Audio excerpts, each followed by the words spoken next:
നടി അനശ്വര രാജിനെതിരെ ആരോപണവുമായി mister and Mrs സിനിമയുടെ സംവിധായകൻ ദീപു കരുണാകരൻ സിനിമയെ പ്രമോട്ട് ചെയ്തുകൊണ്ട് ഒരു പോസ്റ്റ് പോലും അനശ്വര സോഷ്യൽ മീഡിയയിൽ പങ്കുവച്ചിരുന്നില്ല എന്നതാണ് സംവിധായകൻ പറയുന്നത്.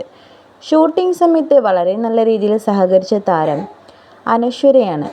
ഇപ്പോൾ ഇങ്ങനെ പെരുമാറുന്നത് എന്തുകൊണ്ടാണ് എന്നറിയില്ല എന്നും സംവിധായകൻ പറയുന്നു. ചിത്രത്തിൻ്റെ 4 പാർട്ടുകളാണ് ഇപ്പോൾ പുറത്തിറങ്ങിയിരിക്കുന്നത്. ഇതിൽ ഒരു പാർട്ട് പോലും സോഷ്യൽ മീഡിയയിൽ പങ്കുവച്ച് പ്രമോഷൻ ചെയ്തിട്ടില്ല. പ്രമോഷൻ പരിപാടിക്ക് വിളിച്ചപ്പോഴും ഏതെങ്കിലും ഒരു ദിവസം നോക്കട്ടെ എന്ന മറുപടിയാണ് നൽകിയതും. അനശ്വരയുടെ അമ്മയോടും മാനേജറോടും പലവട്ടം സംസാരിച്ചു.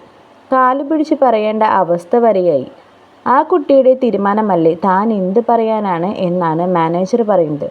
സിനിമയിലെ നായകൻ ഇന്ദ്രജിത്ത് പ്രമോഷനെക്കുറിച്ച് സംസാരിച്ചപ്പോൾ ശരി എന്ന മറുപടി നൽകി. സിനിമയുടെ റിലീസ് ഡേറ്റ് പ്രഖ്യാപിച്ച ഉടൻ തന്നെ പ്രമോഷൻ വയ്ക്കും. അവർ വരുമോ എന്ന് നോക്കും എന്നാണിപ്പോൾ സംവിധായകൻ പറയുന്നത്. ഉടൻ തന്നെ സിനിമയുടെ റിലീസ് ഡേറ്റ് പ്രഖ്യാപിക്കാനാണ് സാധ്യത. നിങ്ങളുടെ ഇഷ്ടതാരങ്ങളുടെ പുതിയ വാർത്തകൾ അറിയുവാൻ ചാനൽ സബ്സ്ക്രൈബ് ചെയ്യൂ.